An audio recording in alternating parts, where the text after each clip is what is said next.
সকালে ঘুম থেকে উঠলেই কি মনে হয় সব থেমে গেছে, কিছুই বদলাচ্ছে না?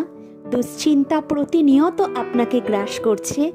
হতে পারে অনেক দিন হলো আপনি হাসতে ভুলে গেছেন। তাহলে আজ বিশ্বাস করুন, আপনার জীবনে ইজাহাক শীঘ্রই আসতে চলেছে। কি বলছি, কেন বলছি, সবটা জানার আগে চ্যানেলটাকে সাবস্ক্রাইব করার অনুরোধ রইল। আপনার বিষণ্ণতাপূর্ণ জীবনে ইজাহাক খুব শীঘ্রই আসতে চলেছে। ইজাহাক শব্দের অর্থ সে হাসে। আব্রাহাম ও সারা দুজনেরই বয়স পেরিয়ে গিয়েছিল সন্তান লাভ করার। সেই সময় আব্রাহামের কাছে ঈশ্বর 3জন দূত পাঠালেন। আব্রাহামের থেকে আতিথেয়তা গ্রহণের পর তারা আব্রাহামকে আশীর্বাদ করল, তোমার স্ত্রী সারা এক পুত্র সন্তান জন্ম দেবে। সে কথা শুনে সারা অবিশ্বাসে হেসেছিল, কারণ সে জানত তার পক্ষে সন্তান লাভ করা সম্ভব নয়।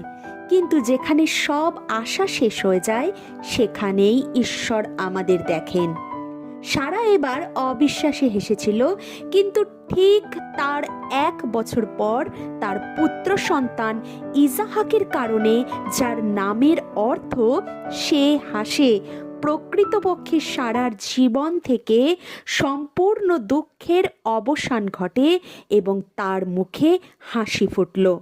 তাই আজ আপনাকে বিশ্বাসে দেখে যারা অবিশ্বাসে হাসছে, বিশ্বাস করুন, আপনিও সারার মতো বিশ্বাসে জীবন ভোর হাসবেন, কারণ আপনার জীবনে ইজাহাক শীঘ্রই আসছে। বিশ্বাস করলে কমেন্টে আমিন লিখুন এবং একটি শেয়ার অবশ্যই করুন। জয় যিশু।